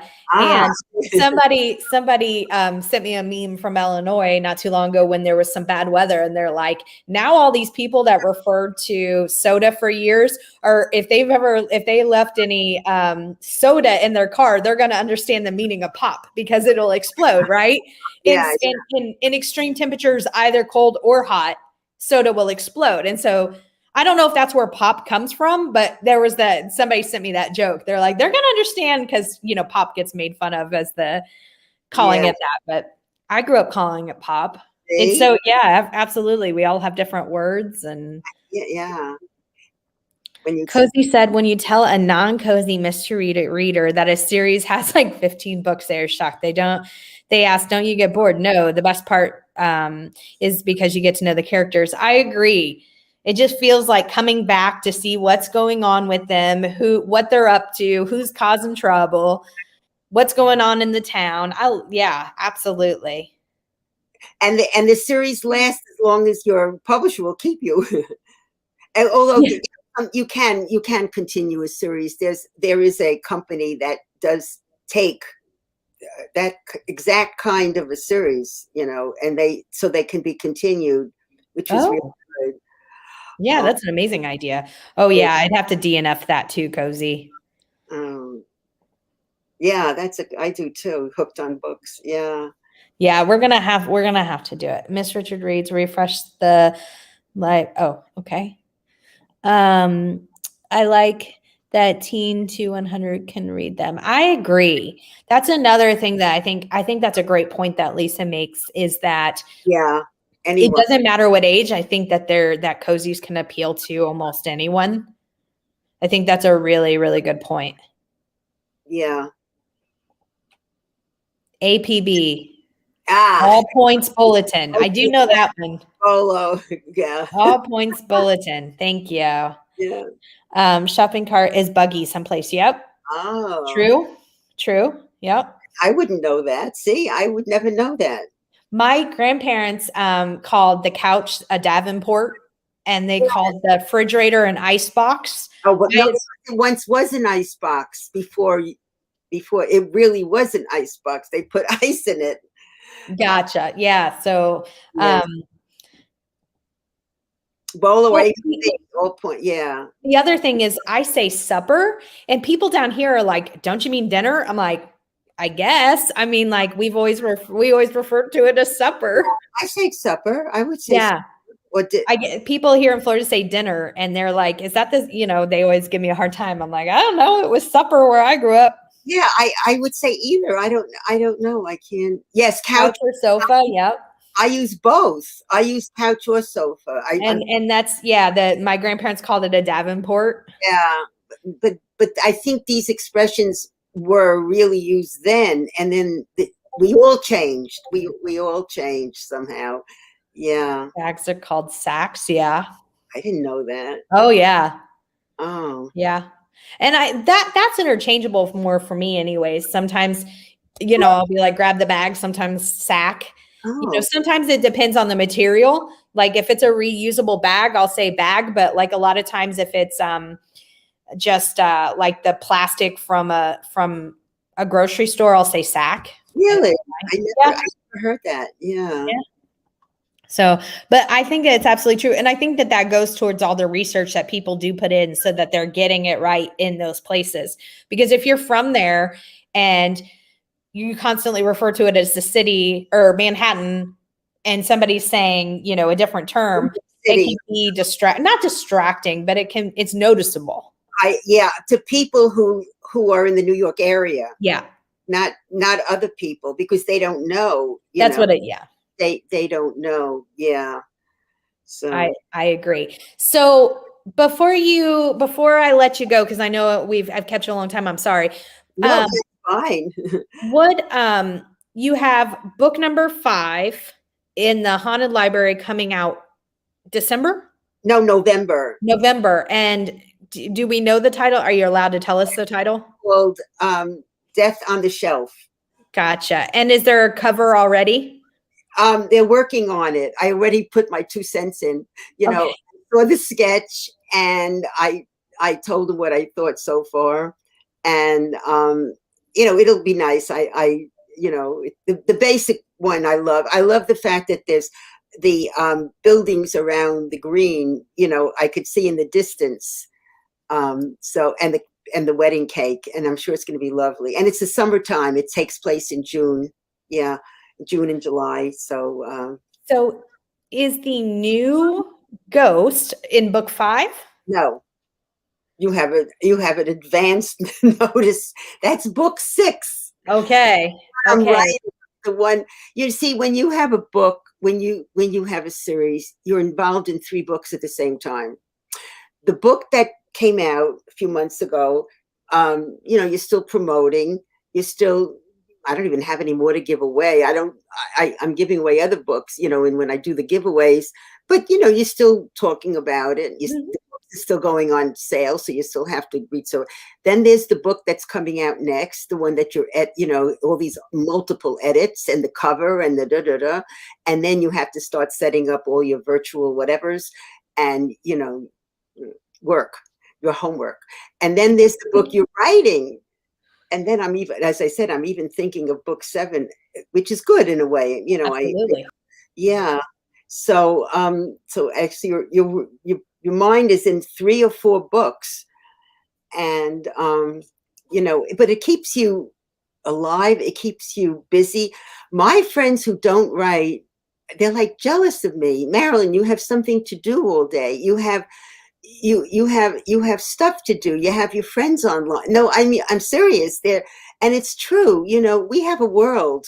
We have our own world, and we move in and out of it, depending on, some of us write, some of us review, some of us read, some of us, I don't know, but we communicate.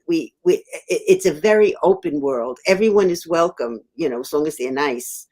And it's really wonderful. So I'm so grateful that I have this to do. I agree. And we're grateful that you guys do it because we get to read it. So, I mean, really. Cozy said, do you have a certain writing process when you write a book? What you just said, I want to say real quick, what you just said about the 3-4 books going, you got the one that's just put out, you got the one in edit, you got the one you're writing currently, and you got what already is the 7th book and kind of in your head. Even that process blows my mind. Because as a reader, I would have never have thought that was all going on behind the scenes. I just figured you wrote the book, gave it away, and then there you went. Like, no idea. Well, okay. Every day, it takes me a great deal of effort to sit down and concentrate. So when does Marilyn write? At the end of the day. Oh. I know. I wake up in the morning and I read my emails. Now that's not a bad thing. I mean, there's usually some work that I have to do. There's usually some connection I have to make. There's usually something that is right, the business of writing. And then, I have, I don't know, whatever, life to take care of things. And I sometimes don't get to write till 5 or 6. And I only write a few pages a day, but somehow I get it done. And somehow it works for me. Absolutely. I'm not recommending this. This is you would put in, this is how you should write your book, or this is how the best way to do it. Everyone does it differently. And I don't know, there's something about until I can sit down, until I can just calm myself. And I try to know what I'm going to write. So it doesn't, I mean, I know the next scene that I'm writing, when I sit down and write. And that's good. It's good to have. So that is my process. I just write a few days. And then I send off an email to Kay, who's also writing late. And we just, we send off our emails. I love that. I think that's really cool that you have kind of a buddy to kind of keep you almost accountable. Like, this is what I did today. Not that you necessarily are doing that, but I just like that concept of somebody, there to bounce that off of every day. Book 5 is on Goodreads, but no cover up yet. I'm excited about the cover. It's like, you don't always know what's going on. Thank you. Thank you so much. Wow. That you just don't know, I had no idea it was up there already. Well, that's so interesting. Yeah. And your work. I know. That's what I said, Cozy. I can't believe the process. As readers, I would have never have guessed that. And Tiffany, do you know how many people write 2 and 3 series? I don't know how they do it. Or short stories, or I decided I'm not even going to think along those lines. I am not even going to venture to think it, because I could not do it. I could not write more than 1 series. I know. I don't know how, if the people that do that you're talking about, me too. I'd be writing my characters into other books. Like, all of a sudden, yes, Jim is stealing, and in my Lydia series. I mean, seriously, like he's breaking into retirement homes, and I don't know. I agree. I'm all over the place. I know. And you have to keep track of each book and not get it mixed up. Yeah. You know what I do? Okay. I did write a 13-step, and I've given this to so many people, what to keep in mind when you're writing a mystery, a series, a cozy series. And what I've learned is, but I should keep better order in my computer. I do have a list of characters that I keep referring to, not only from the last book or the book before, but I keep a list of characters, and I also keep a list of places, like made up towns close by, or restaurants that they go. Because I will carry these sometimes very secondary issues and characters from one book to another. Mm-hmm. And the worst part of it is, when you're writing, and this happened to me in the last book, book 5, I had to go back and work on it, keeping track of your days. That was you're writing, and sometimes you forget what day it is. And it's very important that you keep track of days, so you're not going from Tuesday to Friday, and so you really can forget, all these things. So I keep lists, and as I'm working on the document, I keep a list of the books and characters in book number 6 right next to it. So that's how I know, I keep referring to it. Yeah, that's smart. That's really smart, because I wouldn't be able to keep it all straight if I didn't do something like that. And we do make mistakes. I once wrote for Smokey Joe, I wrote Sammy, my cat, my real cat. I think I caught that one, not even my editor. I think I caught that one. And that's going to happen. Oh, yeah. Absolutely. I agree. If the process works for you, then it's great because we love the books. I agree, Marilyn. From authors to bloggers to readers, there is no other community like the cozy community. It feels like a family. Yeah, yeah. It's just, yeah, there's a very great bond between the reviewers and the readers and the writers. There really is, because we connect with each other. You know, we're not strange, and we cheer when new books come out. Absolutely. You know, and I see, you know, what's so interesting, like I go when I can, as much as I can, to the cozy groups, and I see people who are leading one cozy group in another cozy group, you know, commenting, and I think how wonderful, you know, that is. And I, you know, and they're authors too, you know. And that's another thing, everyone is everything.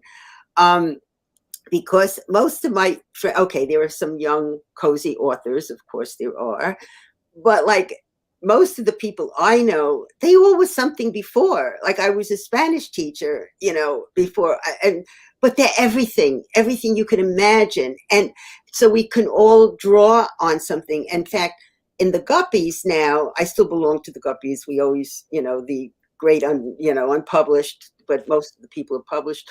And now they have setups, like somebody just did one on, she's a veterinarian, so she was answering questions about, you know, and someone was a doctor, you know, the one anesthesiologist, she was answering questions.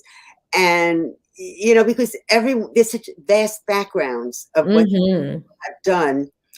And you know, so there's a lot of sharing, there's a lot of paying forward. And like I was a judge this summer, and not a judge, well, yeah, I was a judge for an important, I'm not supposed to say what it is, so I won't say what it is, but an award. But I didn't say.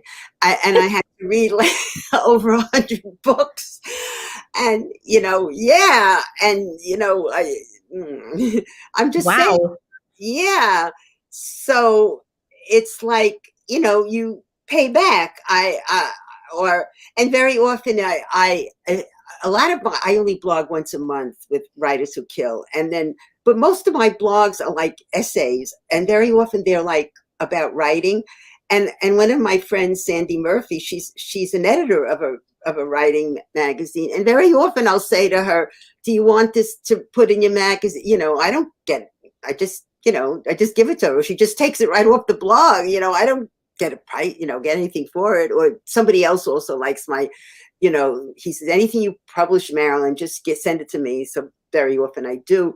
So, you know, you want to share what you know and what you've learned, because, you know, it is, as Lisa said, it's a wonderful community. Yeah. Absolutely.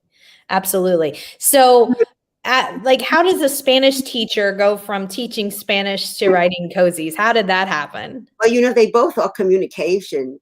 I wrote when I was a little girl. I wrote when I was going to be an author or a ballerina, and I was going to have a pseudonym. Believe me, I already was thinking. I forgot what my pseudonym was. Oh my God, that's hilarious. That's really awesome. So then I loved speaking. So I liked my Spanish teacher. I just loved it. I found Spanish was so phonetic, and I just love to. I still love to speak Spanish, and you know, I made it my business to go between my junior and senior year of college. I went to Mexico. I was there almost 3 months. You know, I lived with a family, Mexican family, and went to school and was surrounded by a lot of, you know, Spanish speaking people. And you know, I went to Valencia for one summer, you know, and I was a Spanish teacher. And then when my children were born, I started writing again. So I wrote short stories, and I ended up taking adult ed with somebody in a nearby town. My friend Roberta Gellis, she's I love her. She's dead now. She wrote in every genre. You know, she wrote historical books, she wrote mysteries, she wrote fantasy. I mean, she was amazing. And she helped me. I don't know, she said, Marilyn, you have a knack for writing children's books. So the first book I wrote, you know, didn't go anywhere. And you know something, there were magical characters in it, come to think of it. Isn't that interesting? And there were ghosts. Yeah. From an earlier period. And then I wrote And Don't Bring Jeremy. And that was my first book that was published. And that was up for six state awards. That's how children's books. Wow. I don't know how they were. It never won, but out of 20, that's pretty good. Yeah. And then, I thought I was going to be published every, I'm a published author, but that's not how it worked. So I wrote, I think 4 more children's books. And I don't know, then I started writing mysteries. And so, I don't know, that's just what happened. So I love it. Love it. Thank you. Cozy said, yes, it's not, it's on my not out yet shelf on Goodreads, but it's showing up. Oh, she writes so many books at one time. It's quite amazing. It has to be very fast. Amanda Flower.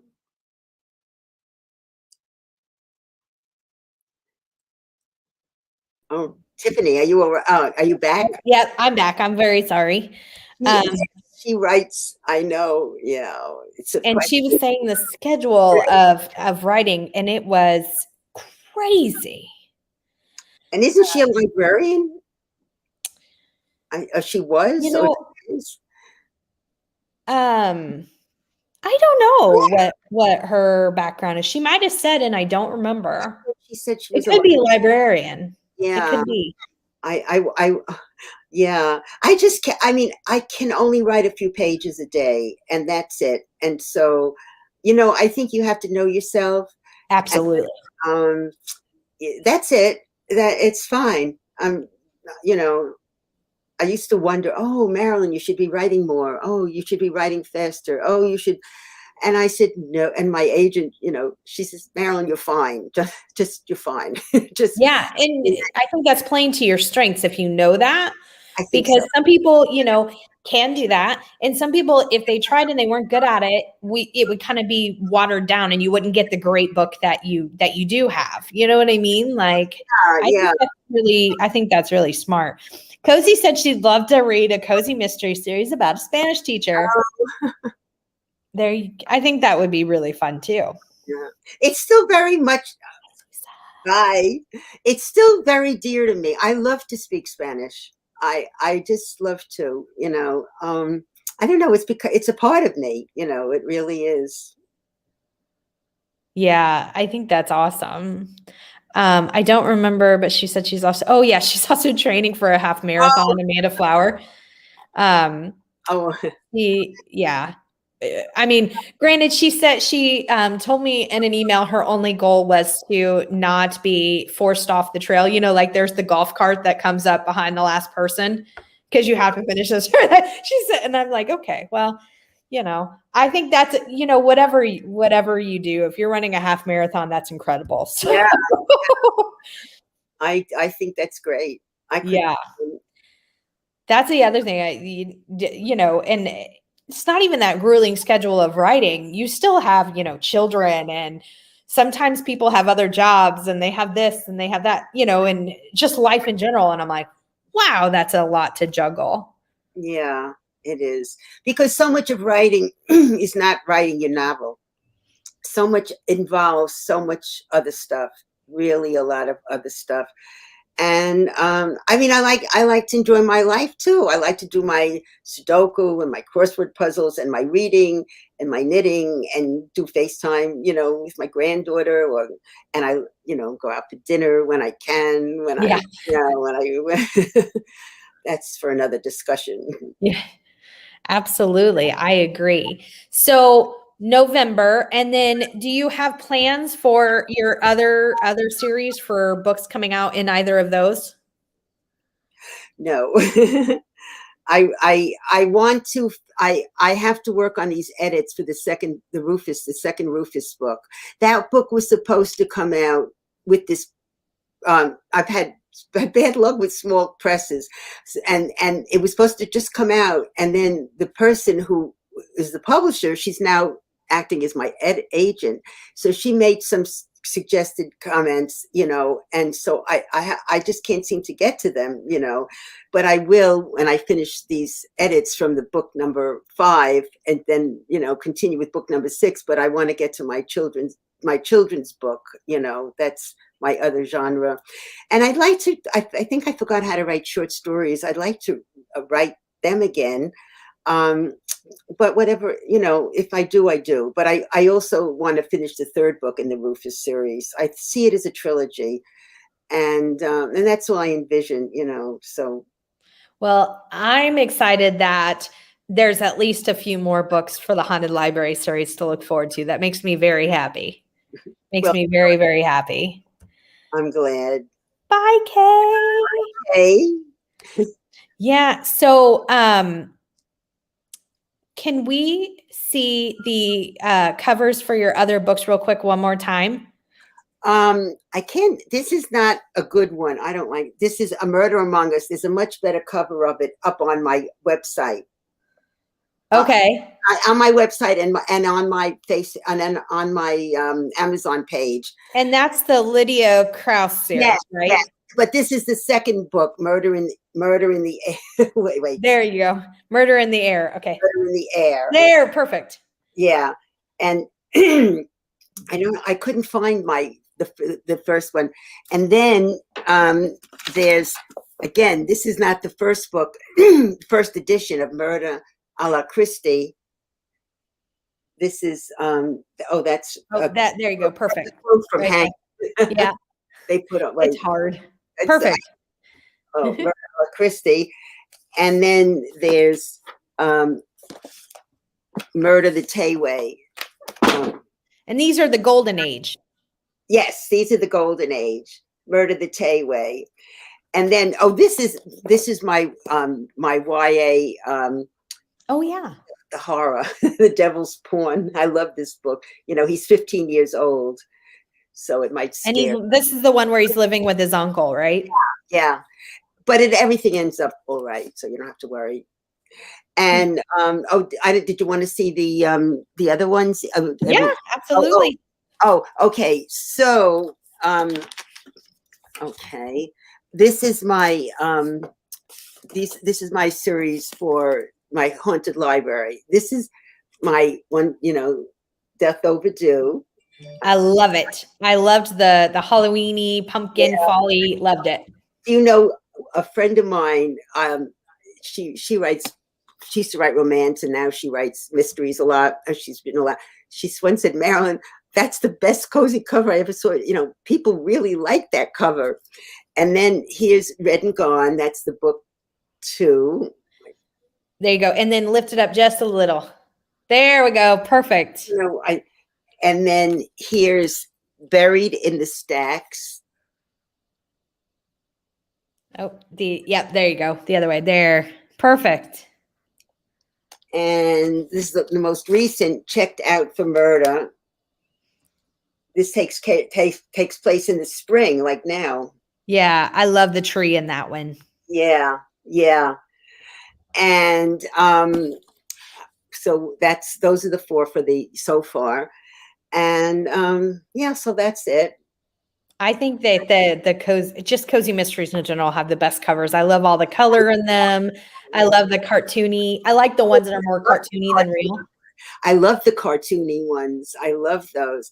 Oh, and also these books are on sale. The last 2 in the series are on sale, and the first one will be on sale Monday and Tuesday. But the last 2 will be on sale for ebooks. I'm talking about will be on sale for the whole month of April. So, which is very nice. Yeah, that's awesome. And like I said, I'll include all that, and included the tree. Oh, Untreed. I'm gonna I keep trying to. And you wanted to know about A Murder Among Us and Murder in the Air. Those are the Lydia Krause books. They, the over 55 community. Yeah, I like that series. I really should continue it. It really. You should. Yeah, I'm telling you, anything to do with the retirement, home community, anything like that is a for me is a huge selling point. Yeah. See you later, romance. Cozy said the cover of Death Overdue made me read it. Oh. That's what got me just walking through the bookstore before I knew what a cozy was. I saw the cover of the first Joanne Fluke book, and that and the first Sammy Carter cover. She had a candy shop series. Sammy Carter. She writes as somebody else too. I don't remember. And the covers, because I was walking by to, go to general fiction or wherever, romance, something like that. And the covers are what stopped me. And then the titles are what really, no joke, the cover and the titles just get me every time. And they still do all these years later. I absolutely love them. No, I'm glad to know that. Yeah. Well, some of my covers are based on pictures that I took. I wish I could find Murder. Well, you'll see on Amazon some of the covers. A few of them I took are based on pictures that I was so proud of myself that I took. Wow. And they use the cover from pictures that I took in a few of my books.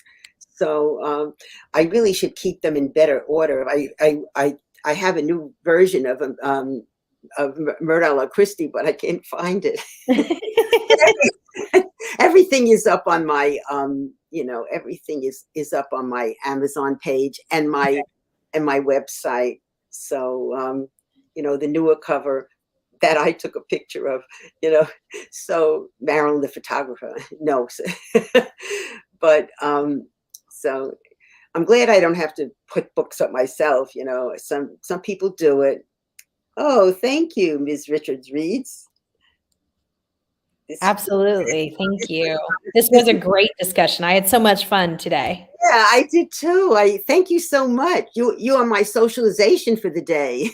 Well, and I would love to have you come back around November, right before the new Haunted Library series book comes out, if you'd like to. I would love to, Tiffany. I would love to. I would love to have that, because I'm going to be highly anticipating that book. Okay, so you let me know. I think it's November 8th or November 9th. It's a Tuesday. Oh. They always come out on Tuesdays. So you just let me know, whenever you do this, Yeah, absolutely. Yeah. That sounds great. Thank you so much for hanging out. It was so much fun. Yeah, I really. And in the meantime, before November, I'm going to be looking into those other series, because I have a feeling Lydia Krause and I are going to love each other. And you'll probably maybe write a third book. I know. I can tell. I wish you. I know that it's going to be a series. That it's going to be something I'm into. Yeah. And she has a cat too. So yeah. Anything with an animal is better. Yeah. Well, thank you again so much. And yeah, I'll definitely keep your email and keep in contact, because like I said, I'd love to have you come back around October or so. Oh, I would love to. Yeah.